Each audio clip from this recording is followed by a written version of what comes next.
நவ கிரகங்களை அறிவோம் ஜோதிட யூடியூப் சேனலுக்கு உங்களை அன்போடு வரவேற்கிறேன். இந்த பதிவில் காண இருப்பது செவ்வாய் பெயர்ச்சி பலன். அடுத்து வரக்கூடிய ஒரு 45 நாட்கள் செவ்வாய் பகவான் மிதுன ராசியில் சஞ்சாரம் செய்வார். முதலில் செவ்வாய் பகவானை பற்றி அறிவோம். செவ்வாய் யுத்த கிரகம், வீரம், பூமி நிலத்துக்கு அதிபதி. கல்வி கிரகம் வீட்டில், அறிவு கிரகம் வீட்டில், இரட்டை உருவம், இரட்டை முகம் கொண்ட வீட்டில், உபய காற்று போத ராசியில் யுத்த கிரகம், போருக்கான கிரகம் செவ்வாய் பகவான் அடுத்த 45 நாட்கள் சஞ்சாரம் செய்வார். குருவை போல் சனியை போல் செவ்வாய்க்கும் 3 பார்வைகள் உண்டு. செவ்வாயும் தான் இருக்கக்கூடிய இடத்திலிருந்து 3 வீடுகளை பார்வை செய்வார். செவ்வாய் நிற்கக்கூடிய வீடு ஒரு யுத்தமாகத்தான் இருக்கும், சண்டையாக தான் இருக்கும். அந்த இடத்துல பிரச்சனை தான் கொடுக்கும். ஆனால் செவ்வாய் பார்க்கக்கூடிய வீடு சொத்து, வளர்ச்சியை கொடுக்கும், ஒரு நிம்மதியை கொடுக்கும். நியாயமாக கிடைக்க வேண்டியதை செவ்வாய் பார்வை செய்யக்கூடிய வீட்டு அதன் வழி பெற்றுத்தரும். நம்முடைய பதிவினுடைய தலைப்பில் பார்த்தா தெரியும், அள்ளி கொடுக்கும் அங்காரகன். இந்த அங்காரகன் அள்ளி கொடுப்பாரா அப்படின்னா கண்டிப்பாக ஒவ்வொரு மனிதனுக்கும் செவ்வாய் அள்ளி கொடுக்கக்கூடிய கிரகம் தான். ஒருவருக்கு பிரச்சனைன்னு வரும்போது முதல்ல நாடுறது யார் அப்படின்னா காவல்துறை தான். முதல்ல காவல் நிலையம் தான் செல்வோம். அதற்கு அடுத்தது தான் கோர்ட்டு. அண்ணன் தம்பியாக இருந்தாலும் சரி, அல்லது அடுத்தவர் எதிரியாக இருந்தாலும் சரி, நம்முடைய சொத்துக்களை அபகரிக்க நினைத்தால் பார்த்தீங்கன்னா பத்திர ரீதியாக காவல் நிலையம், கோர்ட்டுக்கு சென்றால் கண்டிப்பாக நியாயம், நீதி கண்டிப்பாக நமக்கு கிடைக்கும். அதை பெற்றுத்தரக்கூடியவர் இந்த செவ்வாய் பகவான் தான். கடன் வாங்கி வீடு கட்டுறது, கடன் வாங்கி வண்டி வாங்கிறது, கடன் வாங்கி வீட்டு மனையோ விவசாய நிலமோ சொத்துக்கள் வாங்கிறது, கடன் வாங்கி ஒருவர் தன்னுடைய வசதி வாய்ப்புகளை பெருக்கி கொள்கிறார் என்றால் அதற்கு செவ்வாய் தான் காரணம். கடன் வாங்கணும், கடன் வாங்கிறதுக்கான யோகம் இருக்கா அப்படின்னா அதுக்கு செவ்வாய் தான் காரணம். செவ்வாய் சுய ஜாதகத்தில் நன்றாக இருந்தார் என்றால் அந்த ஜாதகன் எதையும் தாங்கும் இதயம் கொண்டவராக, நல்லா திறமைசாலியாக, தைரியம் உள்ளவராக அந்த ஜாதகன் செயல்படுவார்.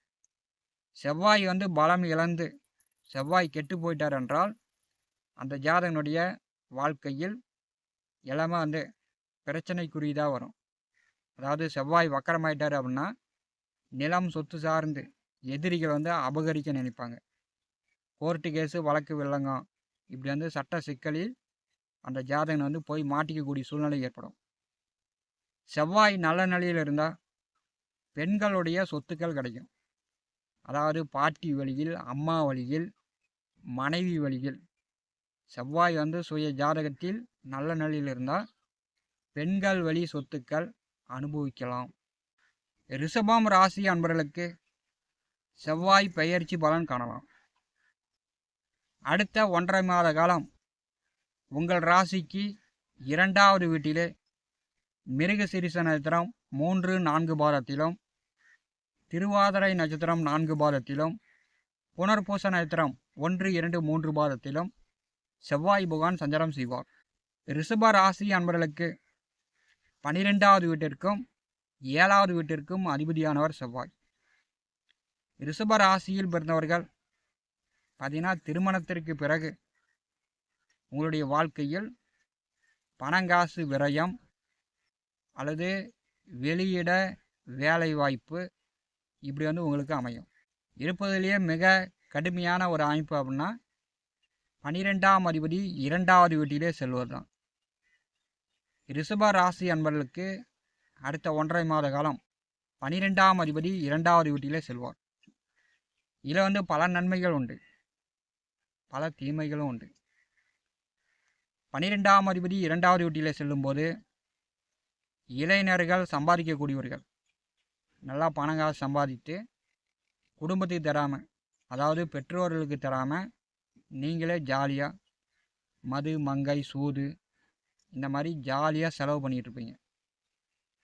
செவ்வாய் வந்து 2வது வீட்டில் செல்லும்போது மது போதை பழக்கத்திற்கு அடிமையாகக்கூடும்.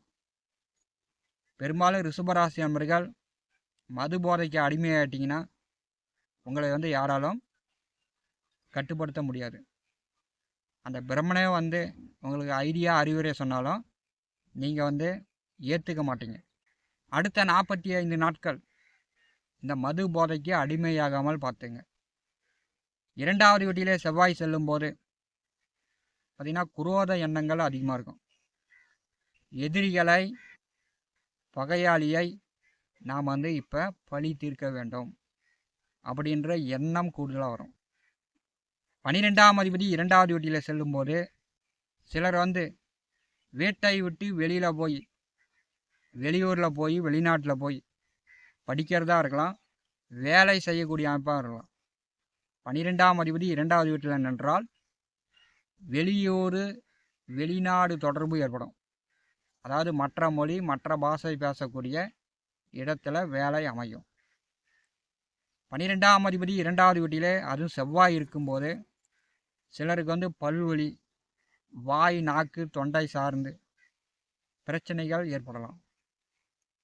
இப்போ வந்து முகத்தில் காயங்காயம் கட்டி முகப்பொரு இந்த மாதிரியான பிரச்சனைகளும் வரலாம்.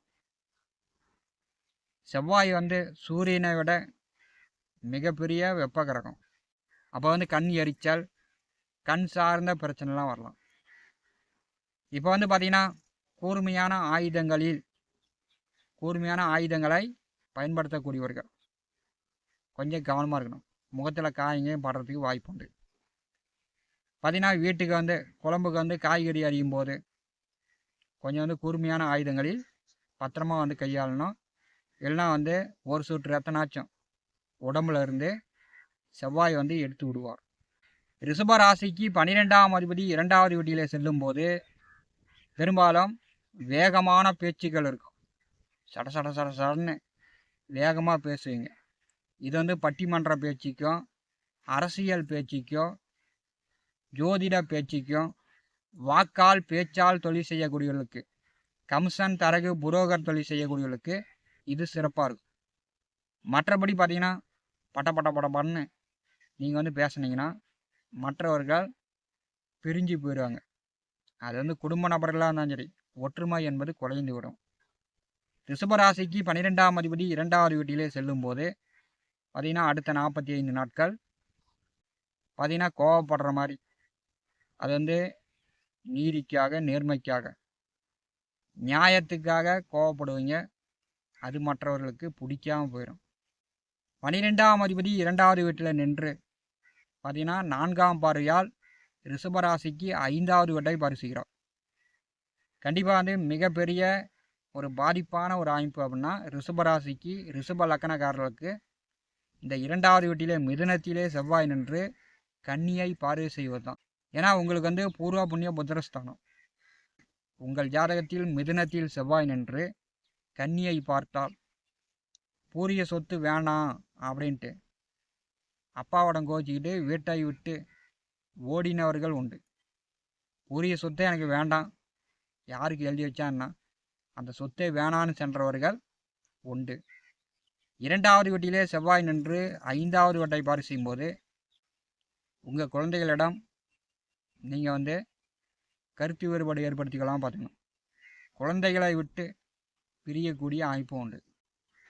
ரிஷப ராசிக்கு யோகம் என்ன அப்படின்னா கடந்த 3 மாதமாக இல்லாத அதிர்ஷ்டம்.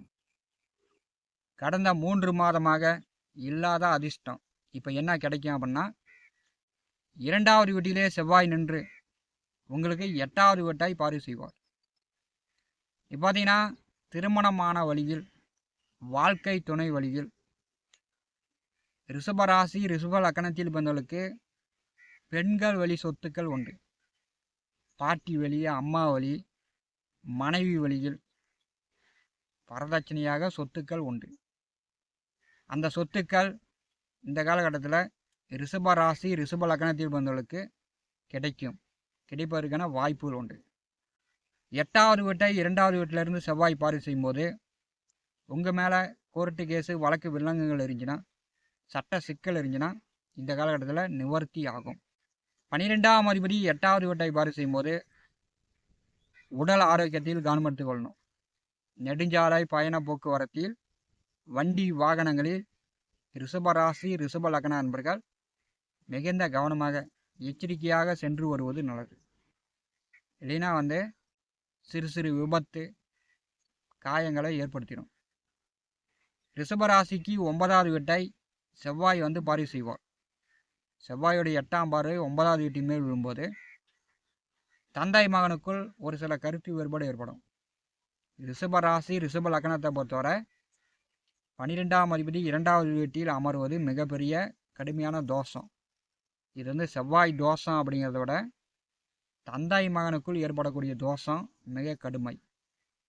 அதே மாதிரி உங்கள் குழந்தைகளுக்கும் உங்களுக்கும் ஏற்படக்கூடிய தோஷம் மிக கடுமை. 9வது வீட்டை செவ்வாய் பார்வை செய்யும்போது அப்பா கும்பிடக்கூடிய சாமி அதன் வழிபாடு குறையும். உங்களுடைய இஷ்ட தெய்வ வழிபாடு நீங்கள் செய்வீங்க. முருக பக்தியில் மிகுந்தவர்கள் ரிஷபராசி அன்பர்கள். இப்போ பார்த்தீங்கன்னா அடுத்தது 1.5 மாத காலம் அறுபடை முருகன் ஸ்தலங்களில் உங்கள் ஊருக்கு அருகில் உள்ள முருகன் கோயிலுக்கு சென்று முருகனை தரிசனம் செய்யலாம். ரிஷபராசி என்பளுக்கு முருகனுடைய அருள் பரிபூர்ணமாக கிடைக்கும். இது ஒன்று போதும் உங்கள் வாழ்க்கையில் நீங்கள் முன்னேறுவதற்கு. நவ கிரகங்களை அறிவோம். இந்த ஜோதிட யூடியூப் சேனலில் தினந்தோறும் ஜோதிட பலன்கள் பதிவிடப்படும். நம்முடைய சேனலை பார்த்து கொண்டிருக்கக்கூடிய அன்பர்கள் சப்ஸ்கிரைப் செய்து கூடவே இருக்கின்ற ஆல் பட்டன் அழுத்திங்க. நன்றி, வணக்கம்.